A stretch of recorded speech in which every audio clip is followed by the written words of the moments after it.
국민 여러분, 안녕하십니까? 지난 4월 한 방송에 보도된 3남매의 딱한 사연이 우리 가슴을 아프게 했습니다. 아이들은 할인점 시식용 음식으로 끼니를 때우고 하루 종일 지하철에서 지내다가 밤에는 공원에 있는 화장실에서 잠을 잤다고 합니다. 물론 학교를 다닌 적도 없었습니다. 아버지는 정신질환이 있어 아이들을 돌볼 수가 없었습니다. 주민등록이 말소된 탓에 제도적인 복지 혜택을 전혀 받지 못하고 방치된 것입니다. 저는 방송을 보며 충격을 받았습니다.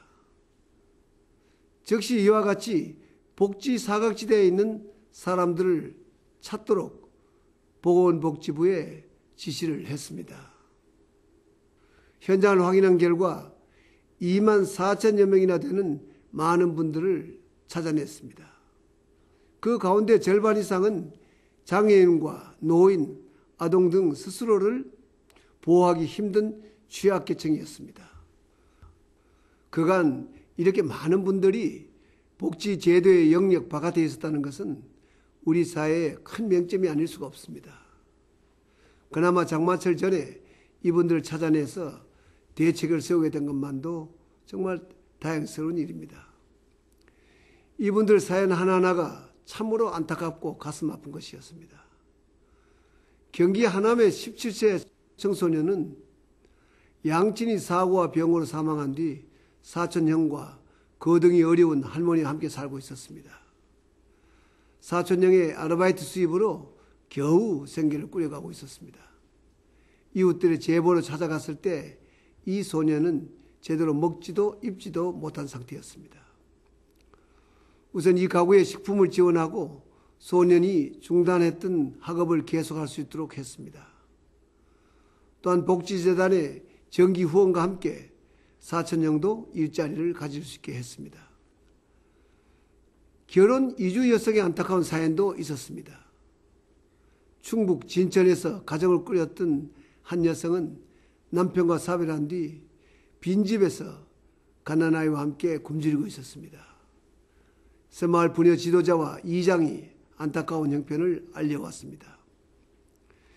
정신질환이 있는 이 여성은 병원에서 치료를 받게 하고 아이는 아동보호기관에서 보호하고 있습니다. 말소된 주민등록도 다시 등록하고 치료가 끝나면 자활할 수 있게 지원할 예정입니다. 여러 사례를 보면 정부의 복지 지원을 모르거나 주민등록이 말소된 경우가 많았습니다. 그간 정부는 복지제도를 촘촘하게 만들고자 노력했지만 아직 부족한 부분이 많습니다. 복지선진국에서도 이런 예가 있긴 하지만은 이번 일을 통해 제도를 벗어난 사각지대가 있다는 것을 다시 한번 깨닫게 되는 계기가 되었습니다.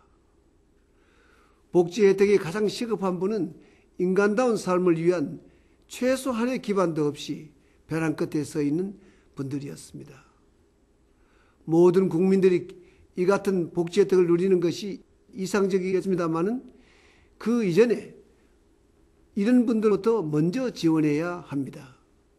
정부가 맞춤형 복지에 힘쓰는 것도 바로 이러한 이유에서입니다. 지원이 필요한데도 못 받는 경우도 많은 반면 부당하게 복지급여를 타는 경우도 적지 않습니다. 이런 부조리를 고치자면 보다 투명하고 선진화된 복지 전달 체계를 확립해야 합니다. 이를 위해서 정부는 지난해 1월 사회복지 통합관리망을 개통했습니다. 이렇게 하면 100여 가지가 넘는 복지급여와 서비스 내역을 개인별, 가구별로 통합 관리할 수가 있습니다. 이를 통해 부정수급을 사전에 차단하고 복지행정을 보다 신속하고 효율적으로 처리할 수 있게 되었습니다. 정부는 이를 통해 절감된 복지재정으로 복지 혜택이 더욱 시급한 사람들을 촘촘하게 지원할 것입니다. 우리의 진정한 목표는 교육과 취업을 통해 수혜자를 자립시켜 중산층으로 올라서게 하는 것입니다. 사랑하는 국민 여러분, 이번 복지 사각지대에 대한 조사 과정에서 고맙게도 시민들의 많은 협조가 있었습니다. 새로운 지원 조치 가운데 민간 후원과 연계된 지원도 40%를 넘었습니다. 우리 국민들의 따뜻한 마음 덕분에 많은 이웃들이 삶의 희망을 되찾았습니다. 많은 개인 후원자나 단체, 종교계, 기업 등 각계각층이 소외계층을 꾸준히 돕고 있습니다. 정부의 손길이 미처 닿지 못하는 곳에 민간의 따뜻한 손길이 닿음으로써 복지 사각지대를 없애는 데 큰 도움이 되고 있습니다. 이번 조사에 기초단체장들의 수고도 매우 컸습니다. 앞으로도 복지의 최일선에서 소외계층을 더욱 세심하게 배려해 주시기 바랍니다. 장마가 시작되었습니다. 이번 장마로 형편이 어려운 분들이 더 피해를 입지 않을까 걱정입니다. 철저히 대비해야겠습니다. 국민 여러분, 고맙습니다.